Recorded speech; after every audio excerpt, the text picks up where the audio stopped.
Allohning payg'ambarini yolg'onchiga chiqaradigan bo'lsak, xuddi bizdan oldingi guruhlarga, bizdan oldingi xalqlarga kelgan Allohning azobi kelib qolishidan qo'rqaman dedi. Misla da'bi qavmi Nuh va Adin va Samud vallazina min ba'dihim va mallohu yuridu zulman lil ibad. Xuddi Nuhning qavmiga kelgan balo. Nuhning qavmiga nimaga balo keldi? Nuhga iymon keltirishmadi. Nuhni yolg'onchi dedi. Allohning to'fon balosini berdi. Xuddi shuningdek Od qavmiga balo keldi. Sab'a layalin va samaniyata ayyam husuman fataral qawma fiha sar'a ka'annahum ajazu. 7 kecha 8 kunduz tinimsiz esgan shamol, sovuq shamol ularni icheklarini qonlariga kirib, yorib icheklarini ham tashqariga chiqarib yubordi. Ular o tog'larni kesib, yo'nib uy qurgandi.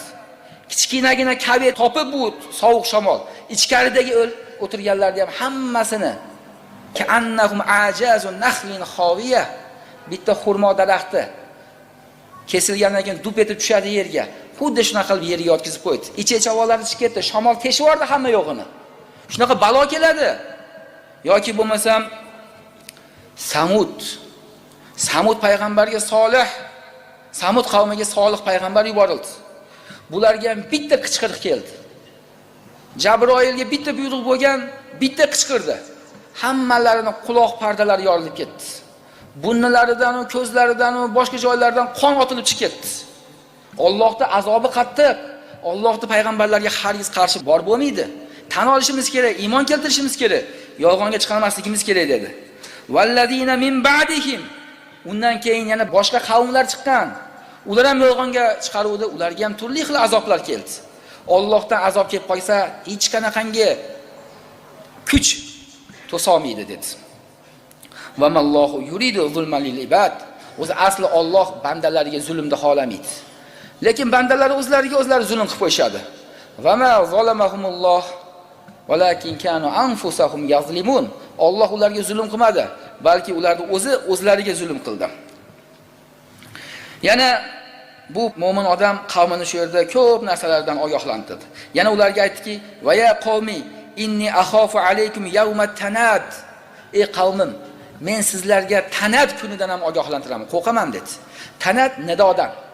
Hamma jahannamga ular olib kelinayotganda, jahannamning ichidagi baqir-chaqir, dod g'oylarda eshitib qochadi, nido qiladi bir-biriga. Ichkarida holat chataq deb qochayotgan paytda Allohning maloikalari ularni ushab nosiyalaridan, peshonalaridan sochidan tortib jahannamga otib yuboradi. Shunaqa kundan ogohlantiraman.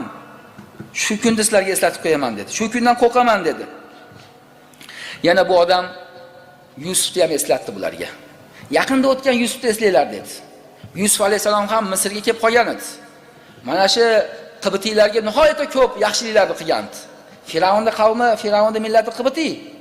Yusuf alayhisalom zamonasida Misr obod bo'ldi, gulladi. Hamma joyda ocharchilik bo'lsa ham bu Misrda ocharchilik bo'lmadi. Misrda eng gullagan davri shu Yusuf payg'ambarning zamonasi bo'ldi. Shu payg'ambar ham yolg'onga chiqarildi. Keyin vafot etgandan keyin uni qadri bilindi. Hammamiz aytdik-ku, mana endi bizga azob qilib Alloh payg'ambar yubormaydi deb o'rganmiz. Alloh uni yubordi. Alloh shunaqangi qalbida kasali bor, marazi bor odamlarga hidoyatini bermaydi dedi.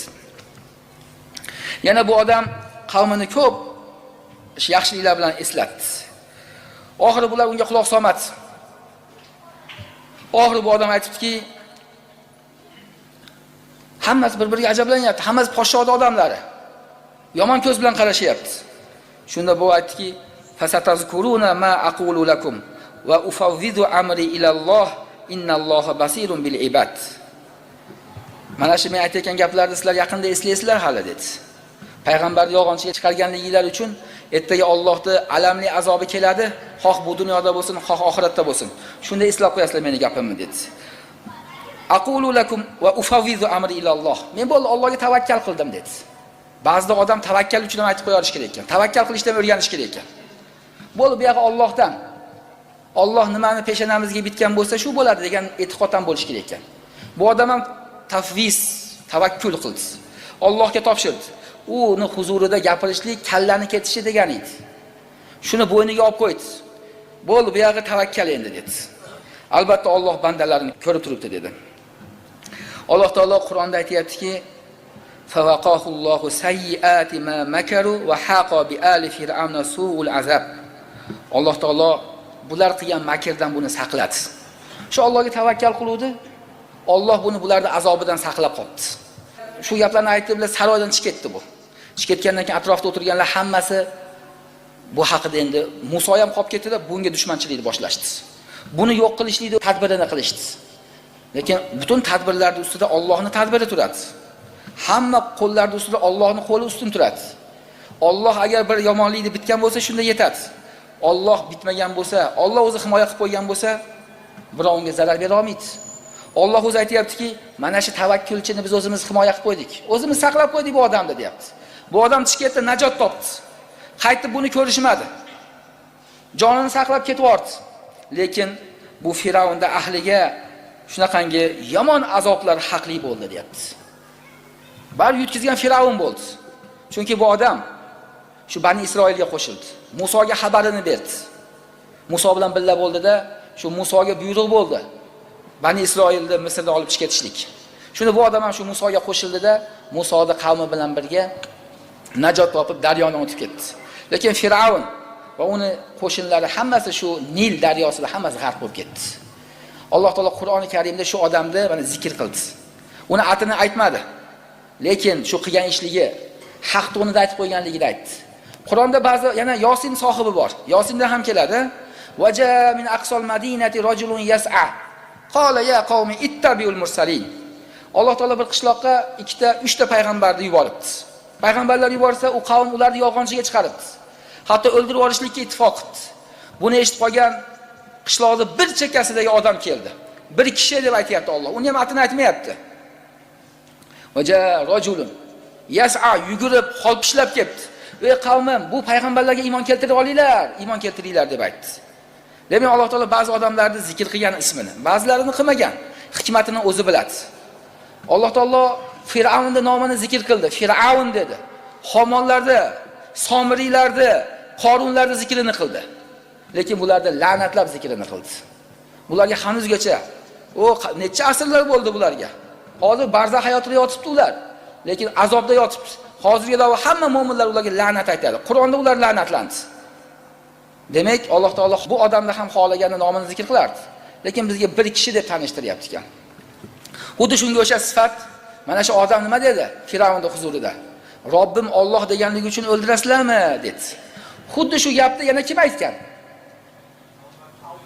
Abu Bakr roziyallohu anhu aytgan. Ali ibn Abi Talib rivoyat qiladi. Sahih hadisda kelgan. Ali bir kuni masala qiladi. Masala mau'iza qilyotib, eng shijoatli kim deydi. Hamma odamlar anta ya Ali. Ali haqiqatan shijoatli bo'lgan. Ali ibn Abi Talib nihoyatda shijoatli odam bo'lgan. Siz deb aytadi desa, shunda Ali aytadiki, la deydi. Mendan ko'ra shijoatli odam Abu Bakr bo'lgan deydi. Bir kuni Makkada shu Makka Quraysh mushriklari payg'ambarimizga nihoyatda ko'p zulmlar, ozorlar qilayotgan paytda deydi. Eng badbaxt Qurayshning mushriklaridan Uqbat ibn Abi Muayt Rasulullohning oldiga kelgan deydi. Rasululloh Ka'bani soyasida turibdi. Birovga zulm qilayotgan yo'q. Kelib turib kiyimini yechadida Rasulullohni bo'g'adi deydi. Shunaqangi qattiq bo'g'ib olgan Rasululloh. Uqbat ibn Abi Muayt la'natulloh alayh. Shunday bo'qqanda nafas ola olmay qolgan, qiylanib ketgan. Ko'zlari chiqib ketay degan. Biroq jur'at qilib kela olmayapti, ular ko'pchilik. Shunda Abu Bakr yugurib kelgan. Shu Uqbani yelkasidan tortib bitta itarib olgan deydi.